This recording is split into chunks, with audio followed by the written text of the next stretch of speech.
Hi Capricorn, this is Chav. Welcome po sa ating channel. Gamitin ang reading na ito bilang gabay lamang. Kung naka-resonate kayo, comment down. Kung hindi kayo naka-resonate, ibigay niyo po sa iba kasi general reading po ito. This is for you, Capricorn.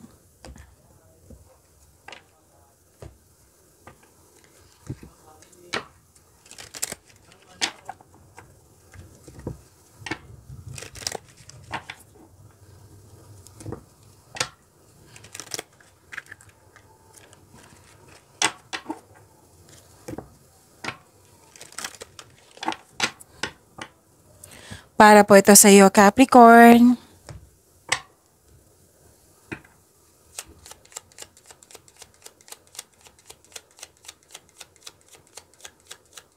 Maraming salamat po sa inyong patuloy na suporta at maraming salamat din po sa mga hindi nag-skip ng ads. Sa mga hindi pa nag-subscribe, subscribe na po kayo at click bell notification para malaman nyo na may bago tayong video. Para sa mga gusto magpa-reading, comment po kayo ng personal reading. Again, comment kayo ng personal reading and check my reply sa comment section.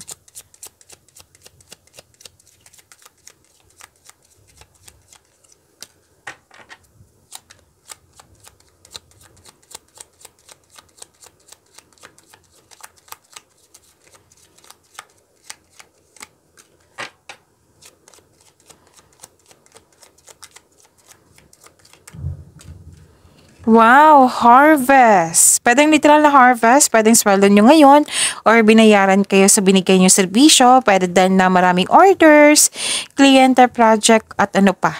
Basta tinanim mo, nagbunga at nag-ani kayo. At pwedeng may na-miss kayo, oo, na isang tao kasi may loss of connection ako nakikita dito. Pwedeng delay sa paghintay, delay sa paggawa ng desisyon, delay sa paggawa ng aksyon. May concern kayo dito sa matigas ang ulo na mahirap kausap. At pwedeng nag-o-observe kayo, oo, mag-o-observe kayo sa isang bagay or sa isang tao. Pwede din mag-ingat po kasi may mahilig magmanipula dito na may gustong kunin sa'yo. Nag-spy po siya, nag-o-observe din siya sa'yo. So, be careful. Pero kung wala, then mas mabuti po.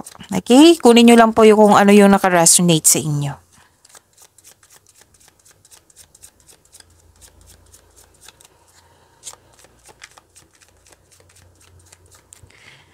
Energy po ni Capricorn.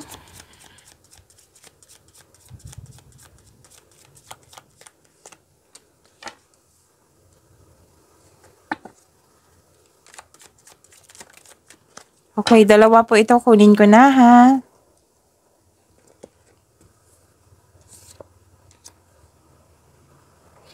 Paalala lang po Capricorn, sa lahat po, lalo na sa mga bago dito.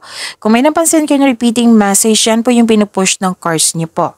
Like for example, nanood kayo sa isang video reading nyo at nanood din kayo dito. Tapos may napansin kayo na repeating message. Yan po yung pinupush ng cards na kailangan yung bigyan ng atensyon, solusyon at aksyon kung maaari po. So ano yung energy ni Capricorn?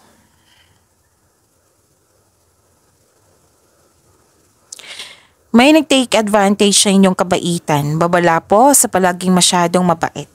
Posible din may tradisyon na masusunod dito. Pwedeng kasal, pamunhikan, or masteral board exam. Basta sinunod nyo yung tradisyon ng Pinoy. Kung ano man yan. Tapos, may usapin dito regarding sa education. Teacher ba ito? You're showing your kindness to everyone. And naka-receive kayo ng divine wisdom.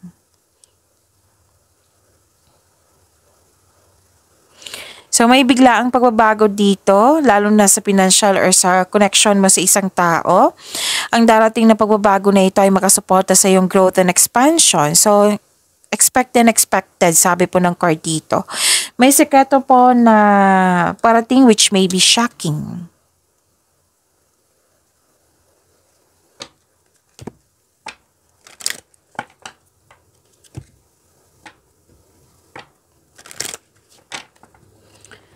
You're very inspired in action, determination. Yan yung nakikita ko. And mag-create po daw kayo ng konkretong plano para makagawa kayo ng best decision.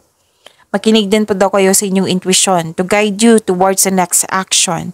You have success, you have success in the face of difficulty. Ano to umuwi kayo na successful, this is also traveling, you are moving forward to the next level, nakikinig kayo sa inyong intuition. And sabi ng card dito, to achieve a success in career and money, kailangan mo mag-focus with clear intention. So, gawa po daw kayo ng konkretong plano. So, bukas ang oras mo sa career and money mo.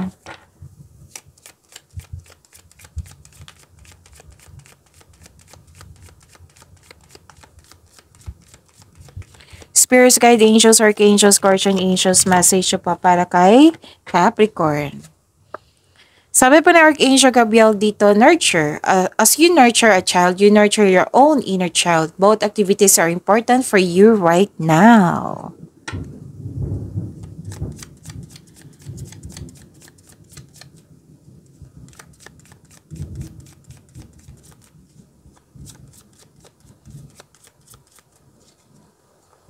Career and money po ni Capricorn.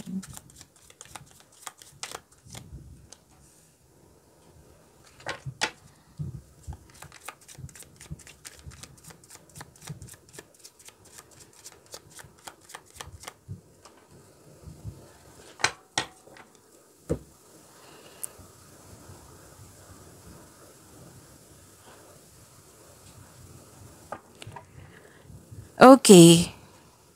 Sabi po dito magaling kayo na leader. Or, nakikita nilang magaling ka na leader. At nakikita ko dito na stable ka na sa napili mong career and may financial stability na sinabi yung card nyo dito.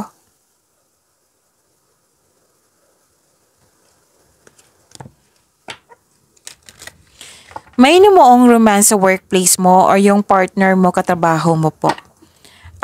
Pwede din may nakipag-business partnership sa iyo or nakipag-teamwork, nagtutulungan kayo. Gustong-gusto mo yung trabaho mo o mga ginagawa mo ngayon kasi nagbibigay ito ng financial stability sa iyong buhay at nagagawa mo yung passion mo at the same time.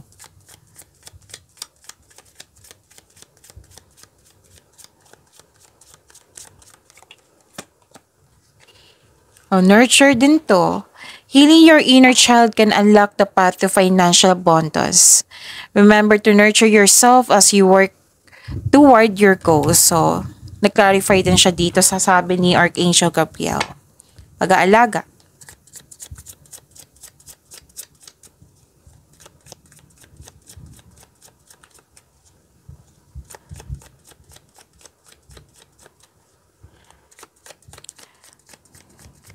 Love life, self-love, partnership, and romantic, Capricorn.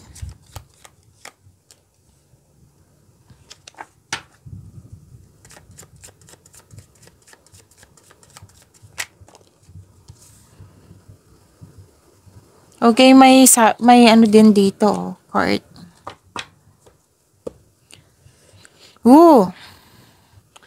Capricorn. Sa love life nyo po, self-love, partnership, and romance. Grabe yung emotion dito. This is ending with new beginning. May pagtatapos dito sa isang connection sa isang tao or pagtatapos ito sa mga paulit-ulit na problema. Pwedeng nagkasundo, pwedeng nagkaroon ng apart, yung separation. Accept and learn the past situation, sabi po ng card dito. Ito ay pagtatapos sa isang mapait na sinapit po. And kasi you're feeling trapped dito. Whether single ka man, may relasyon sa buhay, mag-asawa to ha. Feeling trapped or stuck ka sa isang connection sa isang tao. Nag-iisip kang umalis or pakawalan pero ayaw mo. Oo. Sa mga single nga dito na hindi pa kayo ready magtanggap ng bagong tao kasi feeling stuck ka pa sa nakaraan. So sabi ng card dito, allow yourself to experience love again.